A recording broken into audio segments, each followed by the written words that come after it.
अस्सलामुअलैकुम and very warm welcome. You are watching Good morning Public with me, और public मुझे कहती है सुहाब सर। सो पब्लिक को मेरी तरफ से गुड मॉर्निंग, पब्लिक की तरफ से अब ब्रांड न्यू डे बहुत मुबारक हो। वो इसलिए बिकॉज आज सुबह मौसम गालिबन पिछले काफी दिनों से काफी कदरे बेहतर है, लेकिन चूंकि बारिश जो है मूसलाधार हो रही है, मुसलसल हो रही है, तो बहुत सारे लोगों को बड़ी परेशानी का सामना भी करना पड़ सकता है। ज्यादा दूर नहीं जाते, अपने ऑफिस की बात कर लेते हैं। अगर मैं सुबह की बात करूँ तो ऑब्वियसली एक हैपनिंग आप देखते हैं जो कि सुबह आते हैं, जो अर्ली राइजर होते हैं, लेकिन आज जो है वो ऑफिस भी खाली खाली लग रहा है बिकॉज बारिश बहुत ज्यादा हो रही है। अगर हम गुलबर्ग की बात करें और कायद-ए-आज़म इंडस्ट्रियल एरिया की बात करें और इसके अलावा लक्ष्मी चौक, ये वो इलाके हैं जहाँ पर खास तौर पर इस वक्त मूसलाधार बारिश हो रही है। तो आपको पता है कि जहाँ बारिश होती है, और इस दफ़ा बारिश जो है वो अपने साथ ये नवीद लेकर आई है कि मौसम जो है वो तब्दील होने वाला है। लेकिन और बड़ी सारी खबरें जो है वो मौसम के साथ साथ सामने आ जाती हैं। वो ये कि आपका ट्रैफिक का जो फ्लो है वो बहुत मुतासर हो जाता है। स्कूल कॉलेज यूनिवर्सिटी जाने वाले जो स्टूडेंट्स हैं वो बहुत परेशान हो जाते हैं बिकॉज ट्रैफिक की वजह से और रोड्स पर जो आबी निज़ाम है वो इतना बेहतर ना होने की वजह से, सीवरेज का निज़ाम इतना बेहतर ना होने की वजह से बहुत सारी ऐसी अहम शाहराएं हैं जो कि ज़ेरे आब आ जाती हैं और जिससे बहुत सारी मुश्किलात का सामना करना पड़ता है। अगर हम बात करें ऑब्वियसली 1 घंटे का सफ़र 2 घंटे पे, और 30 मिनट का 1 घंटे पे, और 20 मिनट का जो है वो 30 मिनट पर जा रहा है इस वक्त, तो लोग जो है वो अपने ऑफिस से भी लेट हो रहे हैं और टीचर्स जो है वो स्कूल और कॉलेज पढ़ने पर लेट हैं। बच्चे स्कूल से आज तो वैसे अम्मा अब्बा की कोशिश होती है कि छुट्टी ही कर लें, बट ऑल दो जिनकी छुट्टी हो गई है उनकी तो आज मस्ती है। लेकिन मैं ये बल्कि सोच रही थी और भी डिस्कस भी करी थी बिफोर प्रोग्राम के ऑफिशियली रेन ऑफ डे होना चाहिए हमारा, जिस दिन खासतौर पर लाहौर में बहुत ज़्यादा बारिश हो जाए। मानसून के मौसम में तो कॉन्टीन्यूसली होती है तो मुसलसल छुट्टियाँ नहीं हो सकती, लेकिन जब इतनी तेज़ बारिश हो तो एक ऑफिशियल ऑफ डे जो है वो अनाउंस कर देना चाहिए, जो कि मेरे ख्याल से नहीं हो सकता, मुश्किल काम है। बट ऑल दो हम आपके सामने, अगर हम आ गए हैं काम पे और आपके सामने बैठ कर पूरे 2 घंटे का रन डाउन डिस्कस करेंगे और आज का शो डिस्कस करेंगे, तो जनाब आपको भी काम पर जाना पड़ेगा। बारिश हो, गर्मी हो, सर्दी हो, काम काम काम, और दिन रात करेंगे हम काम, और फिर उसके बाद मौसम भी इंजॉय करेंगे बिकॉज आज मुझे लगता है कि मौसम अच्छा होने की वजह से आपका मूड जो है वो कदरे बेहतर हो जाता है और बाज़ का तो बिला वजह बहुत एक अच्छा हो जाता है। तो आज के मौसम को कोशिश करें इंजॉय करने की, किसी भी तरह से पकोड़े खाने हैं, समोसे खाने हैं, बाहर जाना है या घर पे रह के इंजॉय करना है, तो कोशिश करें कि आज होने वाली इस बारिश को आप खूब सारा इंजॉय करें। और अगर किसी को मदद की ज़रूरत है तो इस मौसम में उसको लिफ्ट भी दें और उसकी मदद भी करें। हम प्रोग्राम में आगे बढ़ते हैं। आज के प्रोग्राम में आपको बताएंगे कि पूरे 2 घंटे के रन डाउन में हमारे पास क्या क्या होगा आपसे शेयर करने के लिए, कौन सी ऐसी मेन स्टोरीज है जो कि आज हमारी टीम जो है वो आपके लिए लेकर आई है। Let's talk about top stories of good morning public. तो टॉप स्टोरीज में टॉप ऑफ दी, और आपको पता है हम डिस्कस करते हैं हमेशा आपसे रन डाउन में डेली डोज। तो आजकल हमारी डोजेस जो है वो काफ़ी हैवी भी हो रही हैं और बहुत सारी भी हो रही हैं। मतलब पहले 4 से 5 खबरें होती थी, लेकिन अब हमारी टीम जो है वो कोशिश ये करिए कि 5 से 7 खबरों पर हम शिफ्ट कर जाएं बिकॉज डेली डोज का फीडबैक जो है वो हमें बहुत अच्छा आ रहा होता है बिकॉज वो खबरें होती हैं जो वायरल होती हैं। अगर आपने सोशल मीडिया पे देख ली होती है तो ठीक है, अगर नहीं तो फिर हम आपको डिटेल में उसका तबसरा करके बताते हैं कि आपका रिव्यू इस वायरल वीडियो पे, पिक्चर पे और स्टोरी पे क्या है। सो हम प्रोग्राम का ऐसा बनाएंगे, उसको प्रोग्राम में आगे बढ़ेंगे। और इसके अलावा कल होने वाली अहम कार्रवाई की बात करेंगे। अगर हम अदालती तारीख की बात करें तो पाकिस्तान की अदालती तारीख में कल एक तारीखी दिन था जिसमें हमने लाइव हियरिंग देखी। खासतौर पर अगर हम बात करें चीफ जस्टिस ऑफ पाकिस्तान जो कि कल अपॉइंट होने के बाद उन्होंने कोई 2 से 3 अहम फैसले लिए। कल तो सबसे पहले प्रैक्टिस एंड प्रोसीजर एक्ट जो है उसको समाअत के लिए मुकर्रर किया, और फिर हमने जो कोर्ट देखा और जो अपनी टीवी स्क्रीन पर सुप्रीम कोर्ट के इनसाइड मनाजिर देखे वो लोगों के लिए थोड़े से अनयूजुअल थे। बहुत सारे लोगों ने, अगर आवाम की बात करें तो उन्होंने बहुत अप्रिशिएट किया है इस जेस्चर को, लेकिन आने वाले दिनों में जो है किस तरह से मजीद हियरिंग होगी, अगर हम फुल कोर्ट की बात करें या लाइव कवरेज दिखाने की बात करें तो इसको आज के प्रोग्राम में हम डिटेल में डिस्कस करेंगे अपने पॉलिटिकल सेगमेंट में। प्रोग्राम में आगे बढ़ेंगे। और बाल गिरना एक ऐसा मसला है जो कि कहा जा रहा था कि मानसून और मौसम की मुनासबत की वजह से ज़्यादा हो गया है, लेकिन जो पूरा साल इस मसले से 2-4 रहते हैं, जिनके बाल मुसलसल गिरते रहते हैं, अब उनका क्या करना है। उनके लिए आपने ये सेगमेंट देखना है कि बेसिकली ये कोई डिजीज़ है या आप बालों में ऑयलिंग नहीं कर रहे या किस चीज़ की डेफिशिएंसी है आपकी बॉडी में जिसकी वजह से बाल आपके मुसलसल गिरते हैं, और उससे छुटकारा हासिल करने के लिए कुछ अहम टिप्स भी आज के प्रोग्राम का हिस्सा होंगी। आगे बढ़ेंगे। एक बड़ी ज़बरदस्त सी इंस्पिरेशनल सी स्टोरी है। टीचर वैसे मालिम होना यकीनन नबियों का पेशा है, और अगर आप उस्ताद हैं तो आप अपने स्टूडेंट्स को सिखाने के लिए हर बार जो है वो अपनाने की कोशिश करते हैं, लेकिन खेल कूद के ज़रिए अपने बच्चों को सबक याद करवा देना। मुझे याद है कि बचपन में हम हमेशा कोशिश करते थे कि चीज़ों से एफिलिएट करके सबक याद करें, या मुख्तलिफ तरीक़ों से हमारे असातिज़ा जो हैं वो सबक याद कराया करते थे।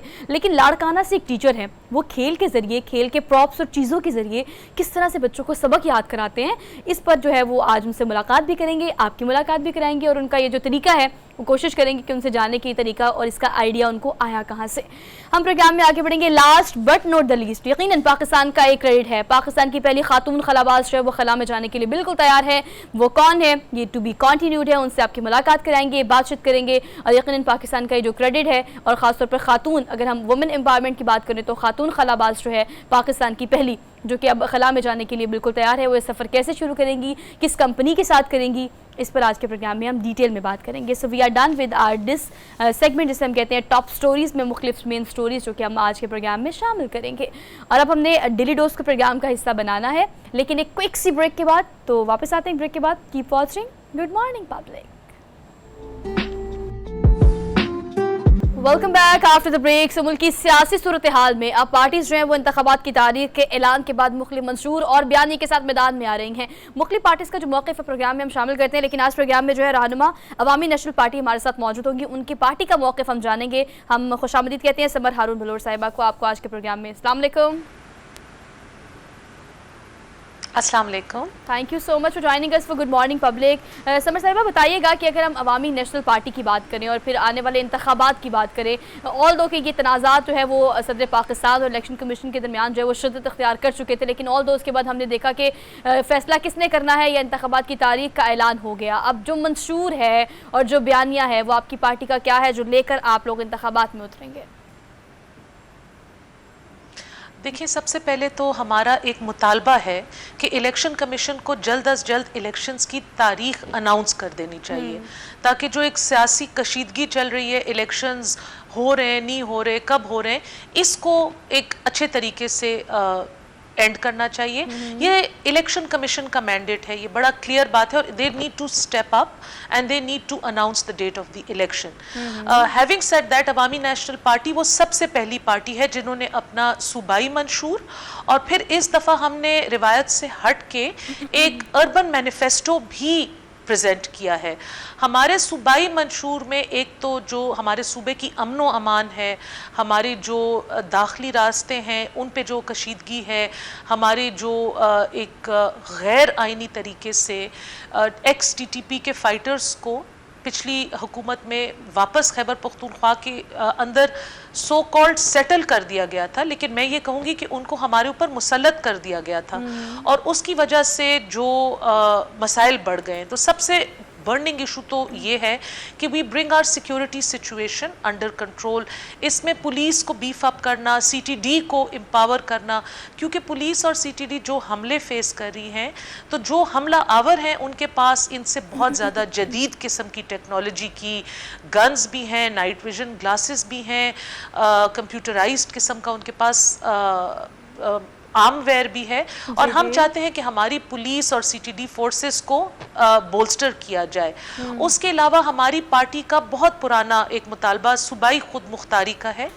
हमारी पार्टी सूबे का जितना कर्जा है उससे ज़्यादा पैसे वफाक हमें हाइडल नेट प्रॉफिट के एवज ड्यू हैं और ये बहुत अफसोस की बात है कि पाकिस्तान तहरीक इंसाफ की जब हुकूमत सूबे में भी थी और सेंटर में भी थी, तो वो हमारे सूबे का ये हक अपनी ही हुकूमत से नहीं लेकर आ सके। इससे पहले जब पाकिस्तान तहरीक इंसाफ के चीफ मिनिस्टर थे परवेज़ खटक साहब, वो एक पेमेंट नवाज शरीफ साहब से लेकर आए थे। अगर ये हमारी पेमेंट हमें मिल जाए, जो हमारे सूबे का एक बहुत बड़ा मुतालबा है, और फिर ये कि हमारे सूबे में सस्ते नरखों पे बिजली पैदा होती है, हाइडल पावर के थ्रू बिजली पैदा होती है, इससे 1 से 1.5 रुपए में फ़ी यूनिट खैबर पुख्तूनख्वा बिजली प्रोड्यूस करता है। तो हमारा एक मुतालबा है कि खैबर पुख्तूनख्वा के इलाकों में बिजली को सब्सिडाइज्ड रेट पे दिया जाए। सॉरी फॉर द हम पूरे पाकिस्तान की तरह 54 रुपीस पे मैं सिर्फ आपसे पूछना चाह रही हूँ कि देखिए ये मुतालबा जो आप बता रही हैं, यकीनन ये मुतालबा जायज़ भी हैं और उनको सुनना भी चाहिए, इनको एड्रेस भी करना चाहिए, लेकिन अगर इस वक्त आम आवाम की बात करें या मैं एक आम ले मैन की बात करूँ, people are done with every kind of party. अगर हम बात करें पाकिस्तान पीपल्स पार्टी की, नून लीग की, ये चलें एज अ पीडीएम बात कर लेते हैं। पिछले 16 माह की जो हुकूमत पीडीएम की रही है वो 13 और 12 जमातों का एक गठजोड़ था। अवाम ने वो बिजली जिसकी आप बात करिए उसके प्राइसेस बिल्स आए और उसके बाद फिर आप देख लें बैक टू बैक पेट्रोलियम मसनूआत और पेट्रोल की प्राइसेस बढ़ रही हैं। अवाम जो है वो इस वक्त बड़ी परेशान है, बड़ी इस वक्त महंगाई की एक हाइक आपको नज़र आ रही है और वो वोट कास्ट करने का जो एक माइंड सेट है अवाम का, वो उससे ही बदजन हो गए हैं। आप क्या समझती है कि एक बयानिया, एक नैरेटिव क्या बिल्ड किया जा सकता है आपकी पार्टी की जानिब से, जो कि अवाम को कन्विंस कर सके कि वोट आपका राइट है, आप जाए कास्ट करें? हर जमात तो इस तरह से परफॉर्म कर रही है। देखिए हमारा तो यही, मैं तो आपको जो बिजली की बात कर रही हूँ, देखिए पेट्रोल की और फ्यूल की जो प्राइसेस हैं वो इंटरनेशनल फ्यूल प्राइसेस के साथ पेग्ड होती हैं। जब इंटरनेशनल मार्केट में ये चीज़ महंगी होती है तो पाकिस्तान में भी महंगी होती है, जब इंटरनेशनल मार्केट में सस्ती होती है तो वो सस्ती होती है। डॉलर की जो आर्टिफिशियल होर्डिंग थी उसके ऊपर तो काफ़ी खुशाइंद किस्म के इकदामात ले लिए गए हैं, और अगर इसी तरीके से चलते रहें, होर्डर्स को, स्मगलिंग को रोका जाए तो उस तरीके से तो एक रिलीफ मिल सकता है, लेकिन उसमें थोड़ा टाइम लगेगा। तो खैबर पख्तूनख्वा की आवाम के लिए हमारा ये मुतालबा है कि जो बिजली हम 54 रुपीज़ पर यूनिट पे ख़रीद रहे हैं, उस बिजली को हम 1.5 रुपये फ़ी यूनिट पे प्रोड्यूस कर रहे हैं। अगर हमें 10 या 15 रुपये पे भी वो बिजली मिल जाए तो आप सोचें हमारे घरेलू कंज्यूमर्स को कितना फ़ायदा मिलेगा, हमारी इंडस्ट्रियल कंज्यूमर्स को कितना फायदा मिलेगा। और फिर खैबर पख्तूनख्वा में क्योंकि एक यंग पॉपुलेशन है, यूथ का वहां पे बूम है, उनके लिए जॉब्स नहीं है, उनके लिए फ्यूचर की प्लानिंग नहीं है, तो इस तरह के इकदामात से हम बहुत ज़्यादा इंडस्ट्रियल यूनिट्स को खैबर पख्तूनख्वा में ला सकते हैं। लेकिन ये सारे तब आएंगे जब हमारी सिक्योरिटी की सिचुएशन बेहतर होगी, क्योंकि बगैर सिक्योरिटी के कोई अपना पैसा, कोई अपना सरमाया किसी जगह में भी नहीं लगाता। और तीसरी बात यह है कि हमने एक अर्बन मैनिफेस्टो बनाया है, जिससे हम चाहते हैं कि हम अर्बन लिविंग जो है उसको हमने रणा का नाम दिया है, जिसका मतलब रोशनी है। तो हम अवामी नेशनल पार्टी वो पार्टी है कि आपको अगर याद है हमारी हुकूमत बदतरीन दहशतगर्दी का शिकार रही थी। उस टाइम पे खैबर पख्तूनख्वा एक वॉर जोन था। हमने 13 यूनिवर्सिटीज कायम की 5 साल अपने हुकूमत में। उससे पहले पूरे 70 सालों में 9 यूनिवर्सिटीज़ कायम हुई हैं। हमारा मैनिफेस्टो कल भी था, आज भी है, 1 डिस्ट्रिक्ट 1 यूनिवर्सिटी मिनिमम। और हम फिर एक दफ़ा ये इकदाम पूरा कर लें तो हम 1 डिस्ट्रिक्ट 1 मेडिकल यूनिवर्सिटी की तरफ भी कदम उठाना चाहते हैं। कोई दो राय नहीं समझ साहिबा, आप बिल्कुल ठीक कह रही हैं कि तालीम जो है, खास तौर पे नौजवानों की तालीम एक वाहिद रास्ता है जिससे पाकिस्तान के मुस्तकबिल को थोड़ा रोशन किया जा सकता है, और यकीनन इसमें कोई दो राय नहीं है कि तालीम पे फोकस करेंगे तो बाकी चीज़ें जो है वो कदरे बेहतर हो जाएंगी। लेकिन इंसाफ की अगर हम बात करें, कल जो है वो पाकिस्तान की अदालती तारीख का एक तारीख साज दिन था। हमने लाइव जो है वो अदालती कार्रवाई देखी, सुप्रीम कोर्ट के अंदरूनी मनाजिर देखे, फुल कोर्ट देखी, और प्रैक्टिस एंड प्रोसीजर एक्ट जो है उसकी हेयरिंग जो है वो आम आवाम के सामने हुई। आप इस आइन को किस तरह से देखती हैं, आप इस इक़दाम को किस तरह से देखती हैं? देखिए जी, हम तो वो पार्टी थी और वो सियासतदान थे जो लाइक माइंडेड जो ये बेंचेस बनते थे उनके खिलाफ सबसे पहले हमने आवाज़ उठाई थी। और ये जो फुल कोर्ट बिठाने का, फुल कोर्ट में सुनवाई करने का फैसला है, ये बहुत ही खुशाइंद फैसला है। इसको हम वेलकम करते हैं। It should be a part of the future policy also. ये कल सारे अवाम ने देखा, टेलीवाइज्ड एड्रेस हुआ, इसका भी हम खैर मकदम करते हैं क्योंकि एक ट्रांसपेरेंसी आई। लेकिन कल को फिर बहुत ज़्यादा और ऐसे मुतनाज़ा केसेस हैं जिनमें लोग मुतालबा करेंगे कि ये टेलीवाइज्ड ही हो। तो आई डोंट नो, ये तो अब हायर जुडिशरी के सोचने की बात है कि वो इस चीज़ को किस लेवल तक कम्युनिकेट कर सकते हैं। मैं अपनी ज़ाती भी आपको एक बात बताऊँगी। मेरे शौहर की शहादत को 5.25 साल हो गए हैं, और उनकी शहीद होने के बाद हमारे ऊपर कुछ आपको पता है कि एक विडो पे और बच्चों के ऊपर जिस तरीके से ये हमारी सोसाइटी टूट पड़ती है, प्रॉपर्टी के केसेस आ गए, उनके कुछ बिजनेस पार्टनर्स के साथ तनाज़ात आ गए।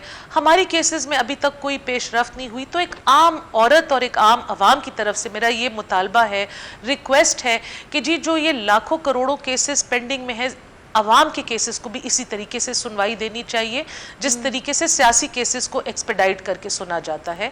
क्योंकि जब तक अवाम को रिलीफ नहीं मिलेगा जुडिशल सिस्टम से तो इस इतने बड़े महंगे और इस सिस्टम का किसी को कोई फ़ायदा नहीं। और आप बिल्कुल ठीक कह रही हैं, कदम जो है इंतहाई खुशाइंद है। अगर आम लेमैन की बात करें, बल्कि पब्लिक की अगर हम बात करें, तो कल सुप्रीम कोर्ट के अंदरूनी मनाजिर समेत हेयरिंग देखकर अवाम का भी जो फीडबैक और रिव्यू है जो काफ़ी पॉजिटिव आ रहा है। बट ऑल तो आपका जो पॉलिटिकल एनालिसिस है वो इस हवाले से क्या कहते हैं कि लेटर और सुनर इंतखाबात हम कब होते हुए देख रहे हैं? हम तो ये जो बॉल है कभी इस कोर्ट में कभी उस कोर्ट में जाता रहता है कि भी आखिर ये आइन और कानून में तरमीम के बाद फैसला करना किसने है। हाँ, ये काफ़ी हद तक क्लियर है कि इलेक्शन कमीशन ही इस चीज़ का मुतमिल हो सकता है, लेकिन आप क्या समझती हैं कब तक इंतखाबात होते देख रहे हैं पाकिस्तान में? देखिए जी, जिस दिन से हुकूमत गई है अपने जाने से पहले हुकूमत और सारे सूबों की जो हुकूमतें थीं उन्होंने काउंसिल ऑफ कॉमन इंटरेस्ट की मीटिंग पे नए सेंसस के ऊपर एग्री कर दिया है। अब मैं या मेरी पार्टी उसके साथ एग्री करे या ना करे, वो एक डिसीजन ले लिया गया है। इलेक्शन कमीशन ने कहा है कि हमें 4 महीने चाहिए हल्का बंदियों के लिए और उसके बाद 60 से 90 डेज अगले में इलेक्शन हो जाने चाहिए। ये एक प्रैग्मेटिक मुतालबा है। हम ये नहीं कह रहे सदर पाकिस्तान की तरह कि जी 1.5 महीने बाद आप इलेक्शन कर लें। ये एक बिल्कुल गैर संजीदा किस्म का स्टेटमेंट था। लेकिन जब इलेक्शन कमीशन अपनी हल्का बंदियां कर ले उसके बाद 60 से 90 दिन के अंदर वो इलेक्शन की डेट दे दे और अपनी कैलकुलेशन करके वो अभी से डेट दे दे, जो कि आई थिंक एंड फरवरी या इस मिड फरवरी की एक डेट होगी, वो डेट अनाउंस कर दे। और आई थिंक सारी पॉलिटिकल पार्टीज अपना सर नीचे करके, हमने तो अपना होमवर्क भी कंप्लीट कर दिया, लाइक आई सेड हमारे मंशूर भी रूनुमा हो गए, तो बाकी पार्टियों को भी चाहिए कि सर नीचा करे। लेकिन इलेक्शन कमीशन ऑफ पाकिस्तान को अब चाहिए कि अब ये और इस कशमकश से अवाम को, सियासतदानों को, मीडिया को निकाले और वो एक डेट को अनाउंस कर। सर, मुश्तरका मुफादात काउंसिल के इजलास का हवाला जब आप दे रही हैं तो ये इंतखाबात यकीनन आप बिल्कुल ठीक कह रही हैं कि टाइम टेकिंग प्रोसीजर है कि पहले आपका सेंसस होगा, फिर हल्का बंदियाँ होंगी। लेकिन जो इलेक्शन कमीशन की जानिब से तारीख को थोड़ा पहले किया गया है, पहले 15 दिसंबर तक की तारीख दी गई थी, उसके बाद 29 नवंबर इसको पीछे लेके आया गया ताकि एज सुन एज पॉसिबल जो वो इंतखाबात हो सके। लेकिन निगरान सेटअप की अगर हम बात करें तो यकीनन काम तो उनका ये कि ट्रांसपेरेंसी के साथ अपने इंतखाबात को मेक श्योर करना है कि सारी चीज़ें जो हैं SOPs और सारे जो इंतजामात है उसको देखा जाए। लेकिन जनवरी और उसके बाद फरवरी, आप क्या देखती हैं कि इंतखाबात के सेंसस होने के बाद भी क्या आपको डिले होते नजर आ रहे हैं? देखिए जी, डिले होने नहीं चाहिए और मुझे तो नज़र भी नहीं आ रहे। केयर टेकर हुकूमत का, आपका बिल्कुल बात दुरुस्त है, उनका काम ये है कि वो इंतखाबात कराएं, लेकिन care taker in it self की डेफिनेशन ये है कि वो डेली जो भी मसले मसाइल मुल्क को पेश हों, एक सेटअप इन प्लेस हो ताकि वो उसके ऊपर डिसीजंस ले सके। तो आई थिंक कि अगर वो सिंसियर हैं, अगर वो जिस चीज़ के लिए उनको सेलेक्ट किया गया था उस चीज़ के साथ सिंसियर है, तो उनको भी चाहिए कि वो भी इस चीज़ की संजीदगी से लें और जो अवाम में एक कशमकश पाई जाती है उस कशमकश को दूर करें। बाकी हम सारे समझते हैं कि जो मसाइल हैं, जो पिछली हुकूमत ने IMF के साथ डील डिले करके, फिर डील सैबोटाज करके मुल्क को जो एक मुसीबत में डाला था, ये बहुत सख्त माशी फैसले हैं जिन की वजह से आज मुल्क डिफॉल्ट से बच गया है। अगर मुल्क डिफॉल्ट हो जाता तो जो महंगाई की लहर है ये डबल या ट्रिपल होती। लेकिन हम अभी भी कोशिश करें कि हम संजीदा तर्ज अमल से सियासत करें। हम सिर्फ वोट की खातिर या शॉर्ट लिफ्ट पॉपुलैरिटी की खातिर मुल्क और कौम और आइन को बस के नीचे ना फेंके, क्योंकि वो उसके जो समरात हैं वो बहुत खतरनाक हैं, जैसे पिछले साल में हम सब ने देखा। अच्छा समर साहिबा, इस चीज़ को भी लास्टली एड्रेस कीजिएगा कि देखिए जाते जाते उजलत में बहुत सारे कवानीन और आइन जो है वो पास कराने की कोशिश की गई, PDM हुकूमत हो या नून लीग खास तौर पर हो।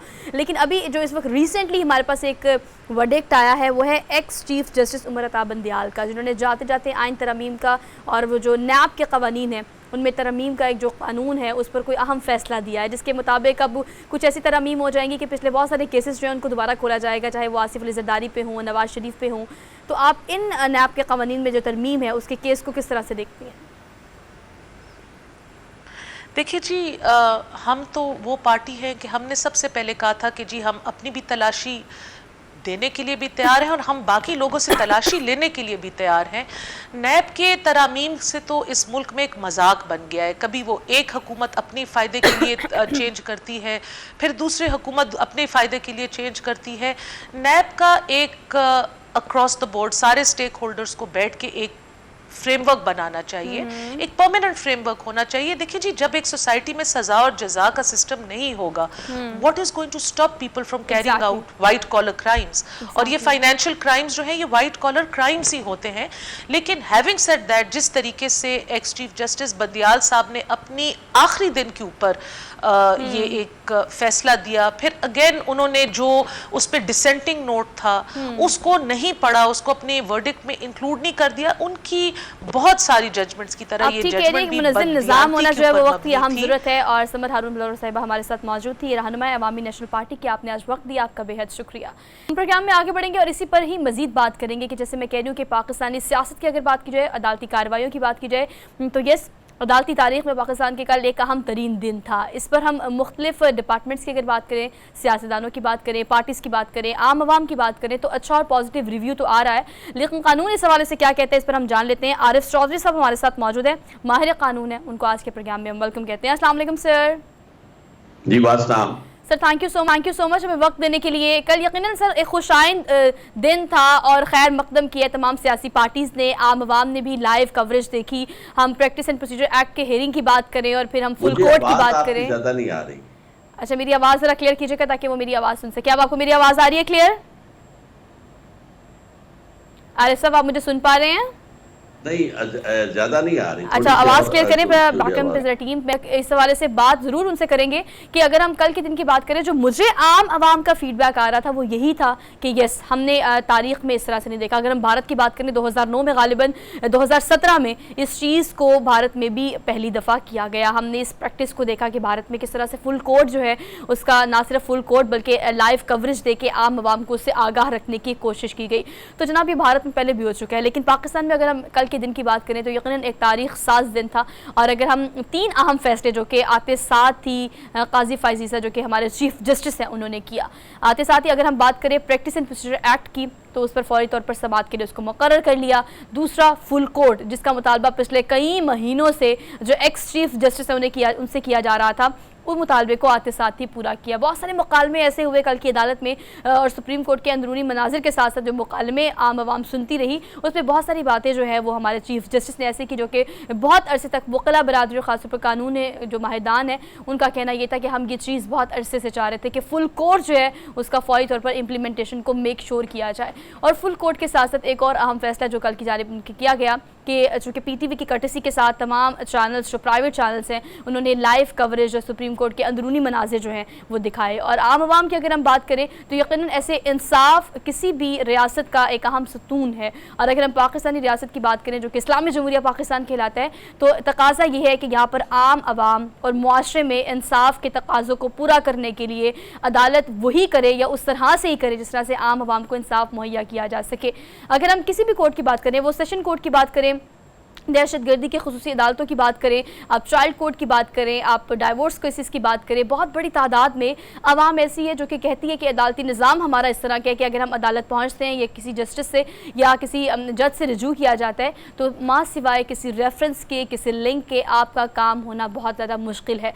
पहली बात तो कि आपकी दरख्वास्त मौसूल की नहीं जाती, दरख्वास्त के लिए मुकर्रर की नहीं जाती, और अगर दरख्वास्त के लिए मुकर्रर कर दी जाए तो अरसा मतलब वो तारीख पे तारीख वाला जो एक डायलॉग है वो बिल्कुल फिट बैठता है हमारे अदालती निज़ाम पे। तो अवाम जो है वो बेवा हों और अगर आपका कोई ऐसा कत्ल का केस है या जायदाद की प्रॉपर्टी के हवाले से कोई केस है, बहुत बड़ी तादाद में लोग रोज़ाना धक्के खाते हैं, कतारों में लगे रहते हैं, अदालतों का रुख करते हैं, लेकिन कोई तारीख या कोई फ़ैसला नहीं सुना पाते।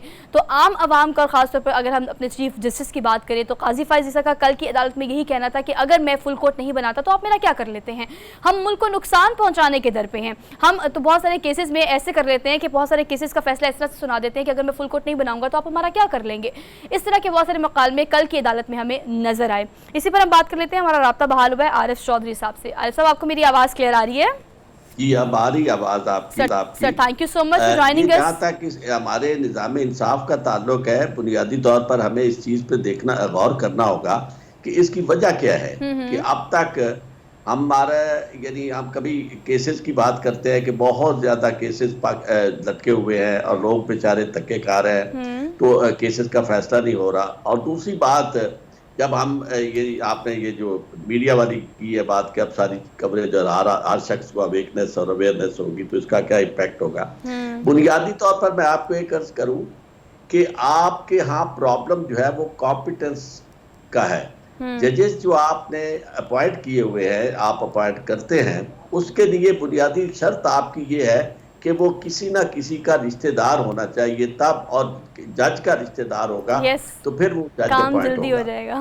दुनिया भर में ये तस्वर है कि जजेस की अपॉइंटमेंट, स्पेशली सुपीरियर कोर्ट के जज की अपॉइंटमेंट के लिए एक नाम आता है और उस नाम के ऊपर फिर पूरी पब्लिक जो है उससे ओपिनियन ली जाती है और वो खुद राय देते हैं, फिर उसके ऊपर हेयरिंग्स होती हैं, उसके करैक्टर के बारे में, उसकी कॉम्पिटेंस के बारे में, उसने जो पहले फैसले किए होते हैं बतौर किसी, अगर वो पहले जज रहा है तो लोअर कोर्ट का, तो उस हवाले से, और उसका जो करैक्टर है या उसका कंडक्ट है, ये सारी चीज़ देखने के बाद फिर उसकी कंफर्मेशन होती है बतौर जज के। हमारे यहाँ सबसे पहली बात भी हुई है जो आखिरी है, और सबसे पहली बात उसका किसी सीनियर जज का रिश्तेदार होना जरूरी, करीबी रिश्तेदार, और आखिरी बात भी यही है कि उसका वो करीबी रिश्तेदार हो, और उसका नतीजा, और ये जो जजमेंट आई, जजेस केस जिसे कहते हैं, इस जजमेंट के बारे में उस वक्त कुलदीप नायर साहब जो थे,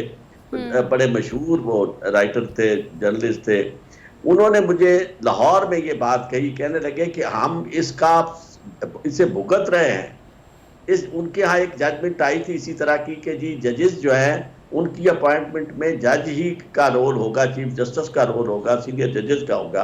तो उन्होंने कहा जब से हमारे यहाँ ये कानून आया है उस वक्त से जितने ज्यादा कॉम्पिटेंट है ना जजेस, वो सारे के सारे वहीं से मिलते हैं, कोई भतीजा है, कोई भांजा है, कोई किसी तरह रिश्तेदार है, कोई किसी तरह रिश्तेदार है, और उसका नतीजा हम फेस कर रहे हैं। और कहने लगे कि आप भी भुगतेंगे, और वाकई वो हम भुगत रहे हैं।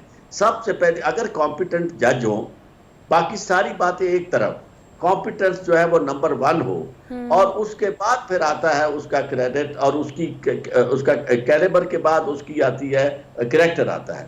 तो करैक्टर जो है मैं समझता हूँ सबसे इंपॉर्टेंट। ये सारी चीजें देखने के बाद अगर आप अपॉइंट करेंगे जजेस को तो आपके मसाइल हल होंगे। और जहां तक ये आप नया आपने सिलसिला शुरू किया है कि जी टेलीविजन पे ये सारी चीजें टेलीवाइज हो रही हैं, हर शख्स को देख रहा है, ये कदम तो बहुत खुशाइंद है। इससे सबसे बड़ा मसला हल ये होगा कि बहुत सारे लोग जो बैठे गैस लगा रहे होते थे और बाहर निकल के कुछ लोग या तो टिकट चलते थे कि जनाब ये आ गई ऑब्जर्वेशन आ गई या ये ऑब्जर्वेशन आ गई, और उसमें बहुत ज्यादा मिसअंडरस्टैंडिंग होती थी। कम अज कम वो मिसअंडरस्टैंडिंग नहीं होगी, जो लोग बराह रास्त सुन रहे हैं वही यानी उन्हें नजर आ रहा होगा जो अदालत के अंदर हो रहा है। किसी शख्स को अपने तौर पर किसी चीज को मिसकंसेप्शन फैलाने की कोई इजाजत नहीं होगी। आरिफ साहब लास्ट में इस चीज को एड्रेस कीजिएगा कि हमारे जो चीफ जस्टिस हैं काजी फाइज ईसा साहब, ये भी देखा जाएगा। हाँ, एक और बात कि जो तवक्कुआत लगाई हुई है हमने सब ने, साल एक होता है या अभी इनके पास भी 1 साल है, 1 साल में सेटल होते होते वो साल गुजर जाता है। तो इसीलिए जब तक के टेन्योर जो है वो लंबा ना हो उस वक्त तक कोई इम्पैक्ट किसी भी चीफ जस्टिस का जो है वो नहीं हो सकता, क्योंकि जो कोर्ट होती है वो चीफ जस्टिस के नाम से पहचानी जाती है कि फलां वहाँ अमेरिका में भी कि जी रेनक्वेस्ट कोर्ट थी, ये फलां जज के चीफ जस्टिस थे, वो उसे कोर्ट का नाम दिया जाता है।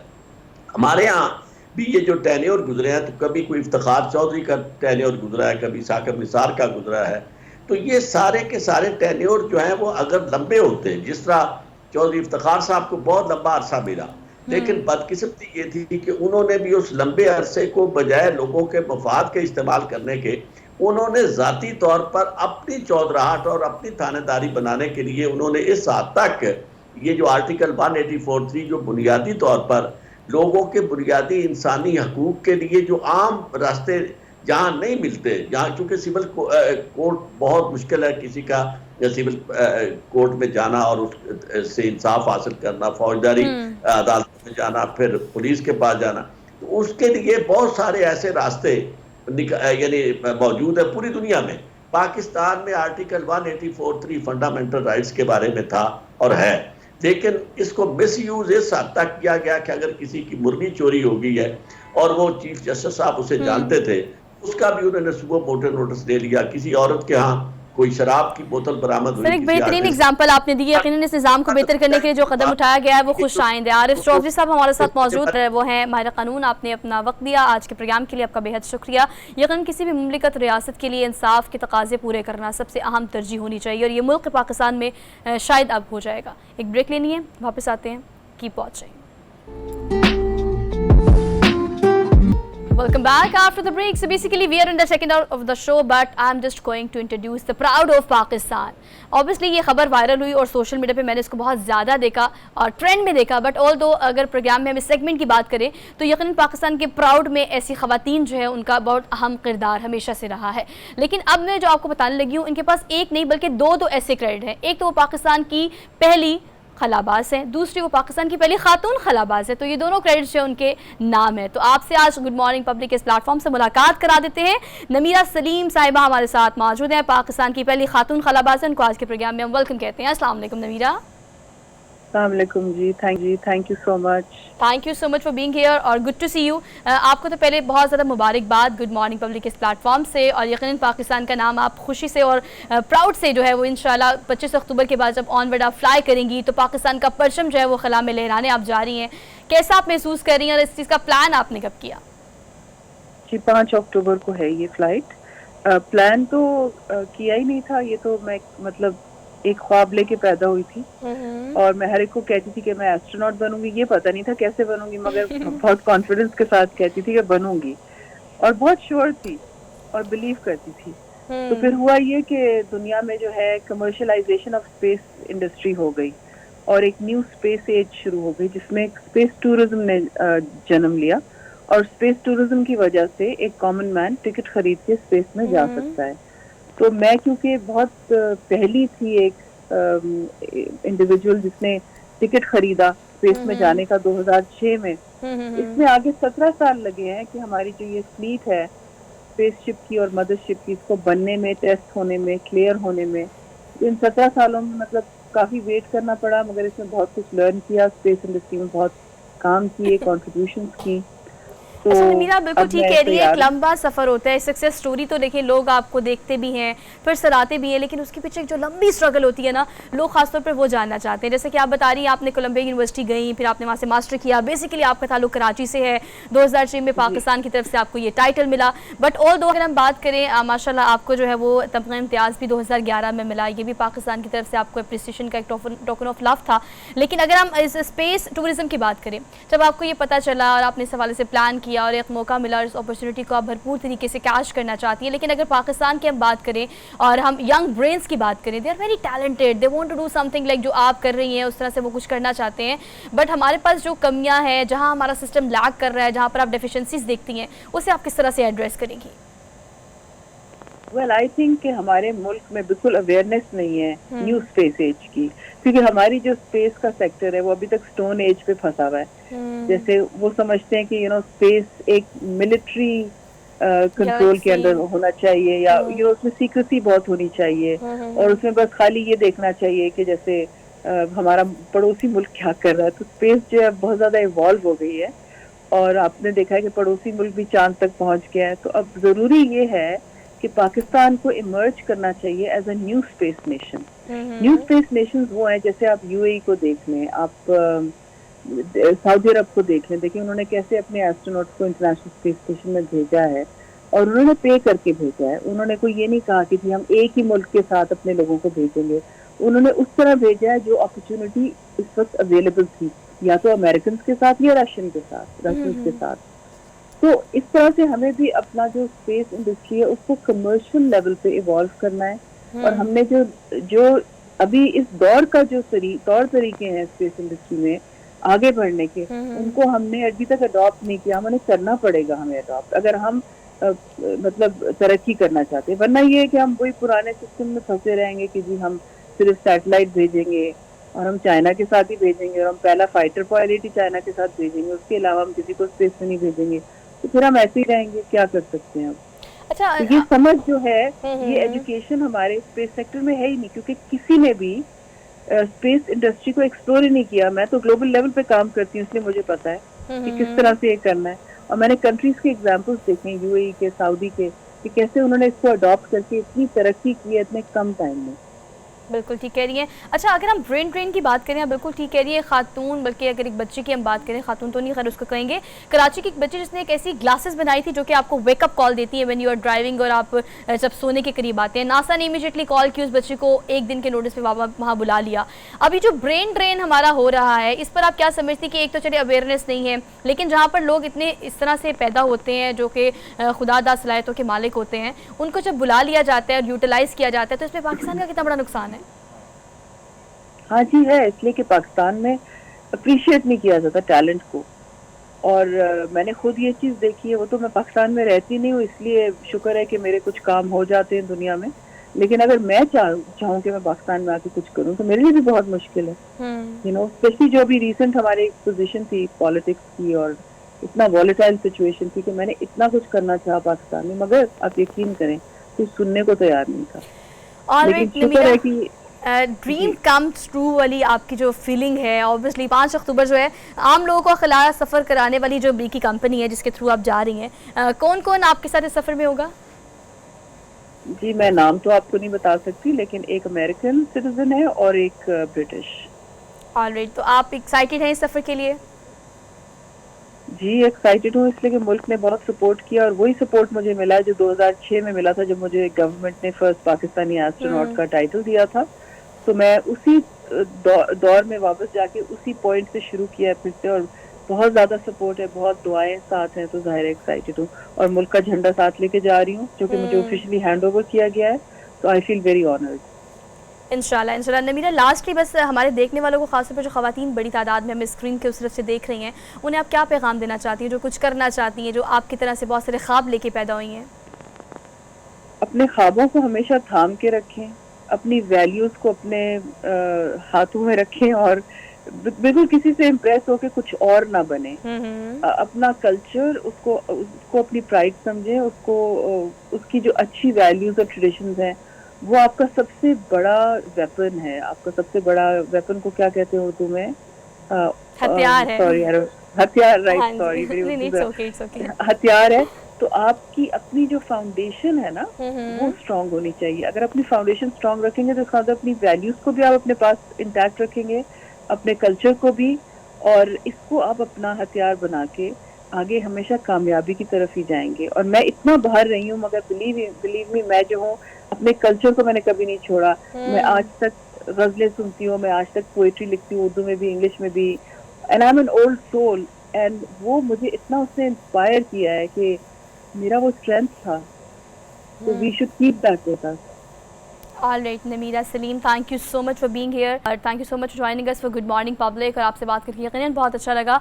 और ये बात बिल्कुल सच है कि पाकिस्तान की जो पहली खातून खलाबाज हैं 5 अक्टूबर को वो फ्लाई करने जा रही है, एक निजी कंपनी जो कि अमेरिकन कंपनी है, जो कि आम लोगों को खिलाकर सफ़र कराती हैं। तो पाकिस्तान का झंडा वो साथ लेके जाएंगी और पाकिस्तान का झंडा वहाँ लहराएंगी। और यकीनन पाकिस्तान में बहुत सारी ऐसी यंग ख़वातीन और यंग बच्चे मौजूद हैं जो कि बड़ा ज़बरदस्त इंटेलिजेंट ब्रेन रखते हैं और पाकिस्तान का नाम रोशन करना चाहते हैं, लेकिन वसाइल की कमी की वजह से इस तरह की एक्टिविटीज़ वो नहीं कर पाते। बट ऑल दो हमारे सिस्टम को बेहतर करके हमारे इस तरह के स्टूडेंट्स को, नौजवानों को यूटिलाइज़ करना चाहिए, जो कि हमारे कौम का, हमारे मुल्क का कीमती एहसास है। एक ब्रेक लेनी है, वापस आते हैं एक ब्रेक के बाद। Keep watching good morning public. Welcome back after the break. So यकीनन उस्ताद होना यानी मुअल्लिम होना नबियों का पेशा है। और अगर हम बात करें इस पेशे की तो इसमें अब कोई दो राय नहीं है कि ज़माना बहुत बदल गया है। पहले असातिज़ा जो है या उनकी जो रिस्पेक्ट है या स्टूडेंट्स का उनकी तरफ जो झुकाव है वो कोई और तरह का था, लेकिन आज के ज़माने में अगर हम बात करें तो कहा जाता है कि स्टूडेंट्स ज़्यादातर असातिज़ा को ये कहते हैं कि आप हमारे अच्छे दोस्त हैं। और फिर एक और अहम चीज़ कि आजकल के वालिदैन जो है, पेरेंटिंग जो कि एक साइंस बनती जा रही है, तो वालिदैन मुकम्मल तौर पर इन्हिसार करते हैं असातिज़ा पे कि वो किस तरह से हमारे बच्चों की ब्रेनस्टॉर्मिंग करते हैं, किस तरह से उनको पढ़ाते हैं, लिखाते हैं, उनकी तरबियत करते हैं। तो सारी जिम्मेदारी अल्टीमेटली आज के ज़माने में असातिज़ा पे आ जाती है। तो ये भारी जिम्मेदारी पूरी करने के लिए अब थोड़ी सी जो है वो तरीक़ाकार भी तब्दील करने की अशद ज़रूरत है। असातिज़ा को किस तरह से बच्चों को अट्रैक्ट करना है पढ़ाई की तरफ, अगर कुछ याद कराना है, अगर तरबियत करनी है, तो किस तरह से मुख्तलिफ़ चीज़ों से अट्रैक्शन पॉइंट्स ढूंढ के बच्चों की जो है वो जहन दहानी कराई जा सके। बट ऑल दो आपकी मुलाकात लाड़काना के एक ऐसे स्कूल टीचर से आज कराते हैं जिनका एक मुनफरिद अंदाज़ है बच्चों को पढ़ाने का कि बच्चों को अगर सबक याद कराना है तो किस तरह से तफरीह के ज़रिए बच्चों को सबक याद कराया जा सकता है, और ये उनका क्या तरीका है ये हम उनसे जान लेते हैं। फ़ारूक अबड़ू हमारे साथ मौजूद है, उनको आज के प्रोग्राम में हम खुशामदीद कहते हैं। अस्सलाम वालेकुम फ़ारूक, कैसे हैं आप? वालेकुम सलाम, thank you so much. Thank you so much for joining us for good morning public. और मैं आपसे यही जानना चाहती हूँ कि ये टिप अगर मैं इसे कहूँ और ये पूरा तरीका कहूँ कि जो हमारे तमाम असातिज़ा हमें स्क्रीन के उस तरह से सुन रहे हैं उनको भी शेयर करें कि ऐसा कौन सा तरीका है तफरीह के ज़रिए जो आप बच्चों को सिखाते और पढ़ाते भी हैं और बच्चे उसको फौरी तौर पर पिक भी कर लेते हैं।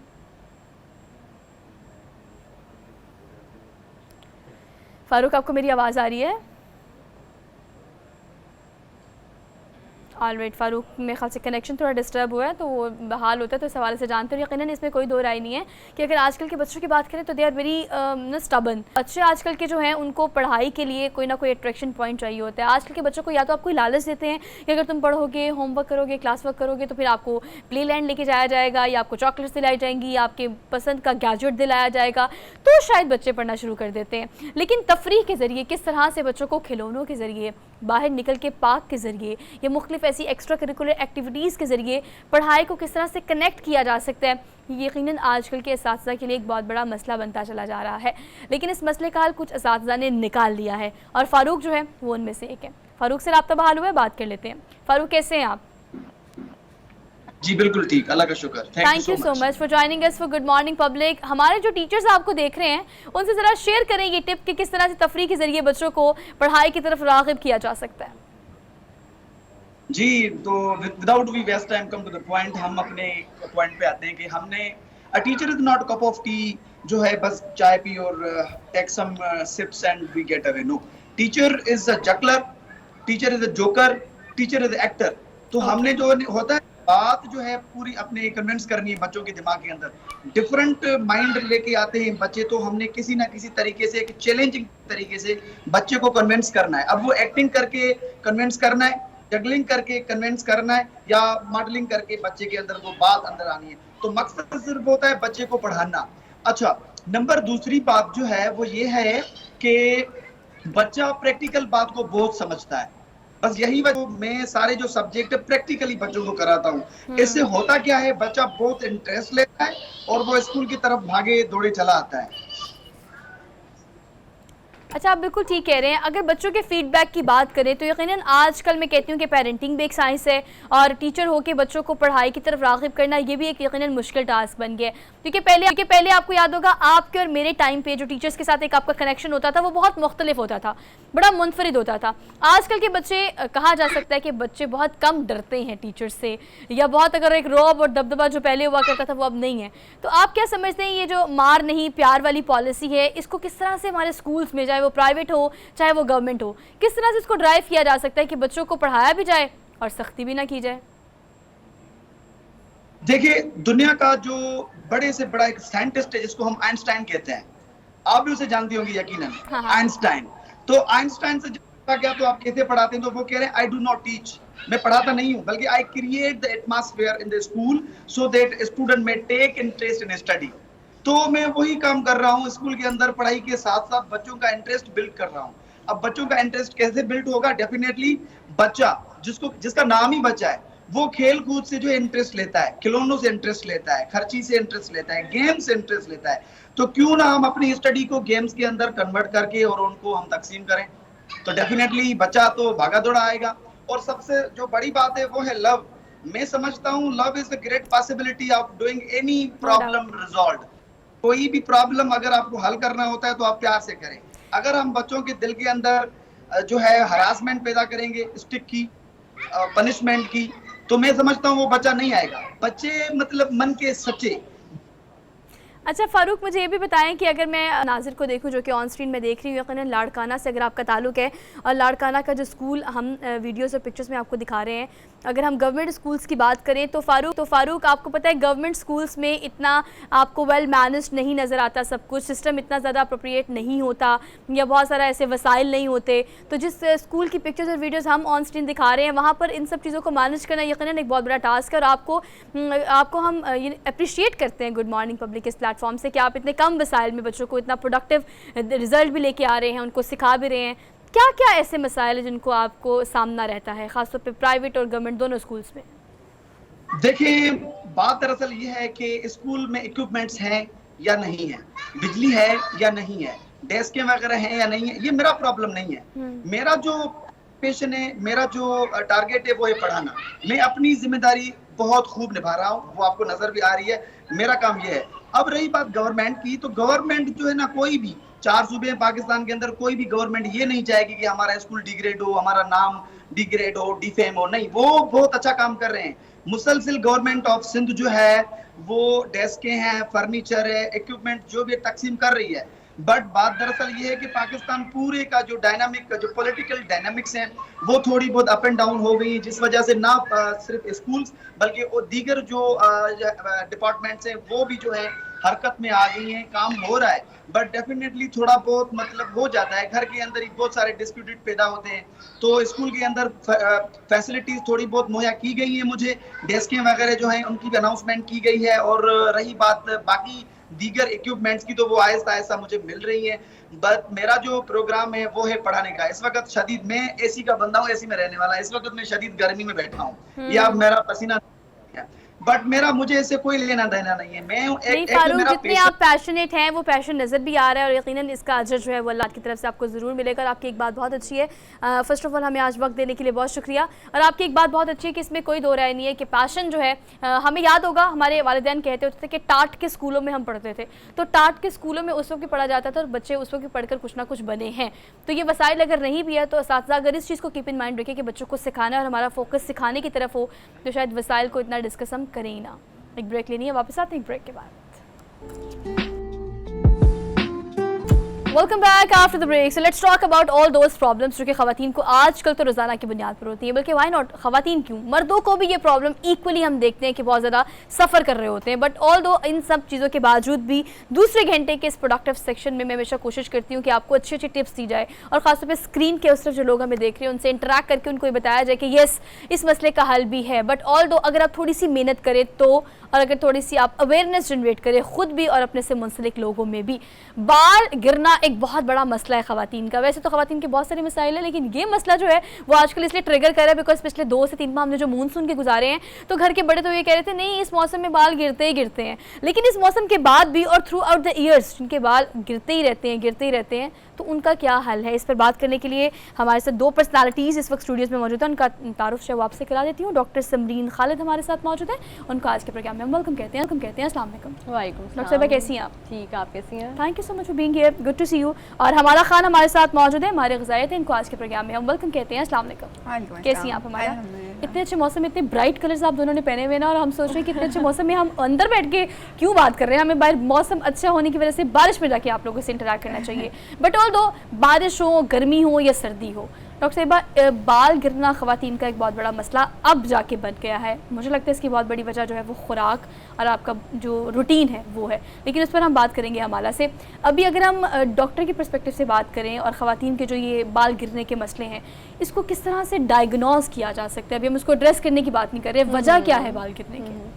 अच्छा, इस तरह से है कि हेयर फॉल जो है वो दोनों का इशू है, मेल फीमेल दोनों में होता है ये, ठीक है। और इसकी हम इसको अगर कॉजेज़ को हम क्लासीफाई करें तो हम इसको मल्टीपल क्लासेस में इसको क्लासीफाई कर सकते हैं। एक तो एक हेरिडिटरी है जो मेल और फीमेल दोनों में होते हैं, जिसको हम मेल पैटर्न हेयर लॉस कहते हैं या फीमेल पैटर्न हेयर लॉस कहते हैं, ठीक है। उसके बाद फिर हम एक एज रिलेटेड आता है कि एक सर्टेन एज पे जाके आपका जो हेयर फॉलिकल है उस नॉर्मली हेयर एक जो फॉलिकल है उसमें से 3 बाल निकलते हैं, ठीक है। तो वो उसका जो कैपेसिटी होती है 3 हेयर्स को ग्रो करने की वो कम हो जाती है विद एज, ठीक है। फिर थर्ड कॉज पे अगर हम आते हैं तो वो न्यूट्रिशनल है, जो आप हमारी न्यूट्रिशन हमें ज़्यादा अच्छे न्यूट्रिशनिस्ट हमसे गाइड करेंगे कि क्या क्या कॉजेज़ हो सकती हैं, जिसमें हम एनीमिया को मोस्ट कॉमन कॉज जो है वो हेयर फॉल में कंसीडर करते हैं। फिर आ जाता है कि आपकी स्टाइलिंग, आपका जो प्रोडक्ट आप यूज़ कर रहे हैं उसके ऊपर भी बहुत डिपेंड करता है। लाइक हम जो डेली हेयर स्टाइलिंग कर रहे हैं या कुछ इस तरह के स्प्रेज हम यूज़ कर रहे हैं, ऐसे प्रोडक्ट यूज़ कर रहे हैं, जेल यूज़ कर रहे हैं, फिर कुछ शैम्पूज़ भी है। बात कर लेते हैं, सॉरी यहाँ पे खूब शैम्पू की बात करने की थी कि आजकल एक हाइप बहुत ज़्यादा मार्केट में, उसको भी एड्रेस कीजिएगा कि आप सल्फेट फ्री शैम्पू इस्तेमाल करें, उससे आपके बाल बहुत अच्छे हो जाएंगे। तो एक लंबा अर्सा जो हम कर रहे थे वो क्या था? हाँ, डेफिनेटली ये सारी चीज़ें आपकी प्रोडक्ट के ऊपर, क्वालिटी के ऊपर डिपेंड करता है। अमीनिया फ्री, सल्फेट फ्री, ये सारी चीज़ें आपके हेयर का जो हेयर शीट है इनर हेयर शीट होती है, एक आउटर हेयर शीट होती है ना, उसको डिपेंड करता है, उसको डैमेज करता है और अल्टीमेटली आपका बाल थिन होना शुरू हो जाता Exactly. है। ठीक है, तो इस पे डिपेंड करता है नजर आना शुरू हो जाती है, और जब हमें नजर आना शुरू हो जाती है अलार्मिंग सिचुएशन वहीं से शुरू हो जाती है। अब उसको आप टाइमली एड्रेस कर लें थ्रू शैम्पूज, थ्रू ट्रीटमेंट्स, और सबसे अहम चीज़ जो कि डॉक्टर्स भी कहते हैं कि खुराक से बेहतर कुछ नहीं है। हमारा अगर मैं आपकी तरफ आऊँ, let's talk about all those food items जो कि आपके बालों की हेल्थ को बेहतर करती हैं। हमें रोज़ाना की बुनियाद पर कैसी कौन सी चीज़ें जो कि कंसिस्टेंटली हमें अपने खुराक में रखनी चाहिए अपने बालों की अच्छी ग्रोथ के लिए? बिल्कुल। अच्छा, इसमें ऐसे है कि सबसे पहले अगर मैं बात करूँ ना, तो पहले मैं इसके कॉज के बारे में बात करूँगी कि क्यों हमारी खुराक जो है वो अल्टीमेटली हमें हेयर फॉल का शिकार कर देती है। इसमें सबसे पहले अगर देखा जाए तो बहुत सारे लोग ऐसी फैट डाइट्स का इस्तेमाल कर रहे होते हैं, ऐसी चीज़ों का इस्तेमाल कर रहे होते हैं जिसकी वजह से अल्टीमेटली उन्हें न्यूट्रिएंट्स जो हैं वो पूरे नहीं मिल रहे होते। बहुत सारे लोग ऐसी चीज़ों का इस्तेमाल करें जिसमें एक न्यूट्रिएंट या मैक्रो न्यूट्रिएंट जो है वो बहुत एक्सेस क्वान्टिटी में है और एक जो है वो बिल्कुल ही लेस है, जिसकी वजह से उनको अल्टीमेटली वो विटामिन्स और मिनरल्स जो बालों के लिए चाहिए होते हैं वो नहीं मिल रहे होते। इन्हें हम फैट डाइट्स कहते हैं, क्रैश डाइट्स कहते हैं। इस तरह की डाइट से Keto is one of those. Exactly. Oh my God, I'm the victim of keto ना. Exactly. So I know it कि ये मैंने किया था और उसके बाद 2 साल गुजरने के बावजूद भी बाल गिरना नहीं रुक रहे हैं। एग्जैक्टली, वो अल्टीमेटली वो बाद में जब आपको कॉन्सिक्वेंसेस देती है, वेट तो आपका लूज हो जाता है, आप शायद अपनी शेप में भी वापस आ जाते हैं, लेकिन वो जो कॉन्सिक्वेंसेस होते हैं वो बहुत ज़्यादा लॉन्ग लास्टिंग होते हैं। अच्छा, इसमें सबसे पहले तो हम ये जो फैट डाइट्स है मैं स्पेसिफिकली इनके लिए कहना चाहूँगी कि इसका जो है आप कम करें, इसको हमेशा पोर्शन कंट्रोल की तरफ लेकर आएँ। आप कोशिश करें कि आप अपने दिन में जितना भी खाना खा रहे हैं वो आपके 5 फूड ग्रुप से ज़रूर आ रहा हो। आपके पास कार्ब्स, प्रोटीन, फैट, अल्लाह ताला ने जितनी चीज़ें बनाई हैं हर चीज़ के अंदर एक ऐसा न्यूट्रिएंट, एक ऐसा विटामिन और मिनरल मौजूद है जो हमारी अल्टीमेटली सेहत के लिए बहुत ज़्यादा इंपॉर्टेंट है। जैसे अगर देखा जाए, हम अगर दूध का इस्तेमाल नहीं कर रहे होते तो भी अल्टीमेटली क्या होता है कि हमारे जॉइंट्स पेन होना स्टार्ट हो जाते हैं, जोड़ों का दर्द स्टार्ट हो जाता है। सो डिफरेंट चीज़ों से हमें अल्टीमेटली डिफरेंट रिस्क फैक्टर्स मिलते हैं। अब हेयर लॉस के बारे में बात करें कि हमारे जो बाल हैं वो क्यों गिर रहे होते हैं। इसमें स्पेसिफिकली देखा जाए तो हमारे पास प्रोटीन्स का जो इंटेक है वो बहुत ज़्यादा कम होता है। बहुत सारे लोग ऐसे होते हैं जो प्रोटीन्स का इस्तेमाल कर ही नहीं रहे होते, या अगर कर रहे हैं तो वो उसको उस तरह से इस्तेमाल नहीं करे कि वो उनके हेयर के लिए बेनिफिशियल हो। हमारे हेयर फॉल का जो सबसे बड़ा रीज़न है वो प्रोटीन का इंटेक बहुत ज़्यादा कम है, जिंक का इंटेक बहुत ज़्यादा कम है, बायोटीन का इंटेक बहुत ज़्यादा कम है, B12 का इंटेक बहुत ज़्यादा कम है। डिफरेंट किस्म के वाइटामिन और मिनरल्स हैं जो आम घरों की चीज़ों में मौजूद है। अच्छा, यही बात मैं, सॉरी फॉर द इंटरप्शन, लेकिन इस डेफिशिएंसी को अगर आपने एड्रेस करना है, ठीक है, आप खुराक खा रहे हो और बाजू का अब जो हमारे घर या हम जो इनटेक करते हैं, कहा जाता है कि उसमें वो ग़िज़ाइयत भी उस तरह से नहीं होती जिस तरह से होनी चाहिए। अब इसकी रिप्लेसमेंट में हमने क्या करना शुरू कर दिया, हमने सप्लीमेंट्स, विटामिन्स लेना शुरू कर दिए हैं। हाँ। ये कितना नुकसानदेह हो सकते हैं, कितना बेहतर है ये दोनों केसेस में? अच्छा, दोनों केसेस में डिपेंड करता है कि आपके एक्सेसिव कितना हो गया, मतलब कितने हद तक आप पहुंच चुके हैं। विटामिन्स और सप्लीमेंट्स जो होते हैं वो हम सिर्फ तब रिकमेंड करते हैं जब पेशेंट जो होता है वो स्टेज पे आ चुका होता है कि उसको फूड इनटेक से जो है वो चीज़ें नहीं प्रोवाइड हो रही होती। सो सबसे पहले बीइंग अ न्यूट्रिशनिस्ट मैं तो हमेशा से ये कहती हूँ कि आप जितनी भी अपनी ग़िज़ा है, विटामिन्स हैं, मिनरल्स हैं, न्यूट्रिएंट्स हैं, वो ग़िज़ा से पूरे करने की कोशिश करें। कोशिश करें कि आप अंडे, दूध, चावल, रोटी, इन चीज़ों से वो सारी चीज़ें लें जो कि कुदरत ने हमें ऑलरेडी दी और जिन्हें हम नेचुरल रिसोर्सेज कहते हैं। Obviously Exactly. आपने लेटर और सूनर विटामिन्स पे जाना ही है, मैं आपको बता रही हूँ। हाँ। तो आप जब बूढ़े हो जाएंगे तो फिर और कोई ऑप्शन तो बचेगा नहीं आपके पास। तो अभी अगर ऑप्शन है तो भी खाओ पियो और अपनी ज़िंदगी संवारो और बाल आपकी गट हेल्थ बहुत ज़्यादा स्ट्रॉन्ग होती है, वो एब्जॉर्प्शन का प्रोसेस जो होता है वो फास्ट होता है, आप एब्जॉर्ब भी कर रहे होते हो चीज़ों को, अल्टीमेटली वो आपको बेनिफिट्स भी प्रोवाइड कर रही होती है। लेकिन हम इजी वे की तरफ जाते हैं कि क्या हम इतनी चीजें खाएं, गोली खा लेते हैं, एक बायोटीन की गोली खा लें बस and all बात and खत्म। this is लेकिन भी something। नुकसान है ये इसका नुकसान। Later on. अच्छा, let's talk about all those treatments जो कि इस वक्त मार्केट में है। आपको पता है समरीन, बहुत सारी ऐसी चीज़ें जो कि मैं टेक्नोलॉजी की बड़ी फेवर में हूँ। मैं हमेशा जब मेरे पास कोई डॉक्टर आता है वो किसी भी चीज़ का, बालों का, हेयर का या स्किन का, तो मैं कहती हूँ ये ट्रीटमेंट्स हमारे लिए, हमें इसको यूटिलाइज करना चाहिए। Definitely। और ऑब्वियसली जिसको ज़रूरत है वो जा भी रहा है, लेकिन जो लोग कहते हैं नहीं नहीं आप सर्जरी ना कराएं, आप PRP ना कराएं, आप हाइड्रा ना कराएं, भाई क्यों ना कराएं, हमारे लिए हमने तो कराने हैं। लेकिन PRP की अगर हम स्पेसिफिकली बात करें, मैंने बड़े अच्छे रिजल्ट्स देखे हैं इसके। कितना फ़ायदा होता है कि अगर आपके बाल गिर रहे हैं तो आप PRP करा लो।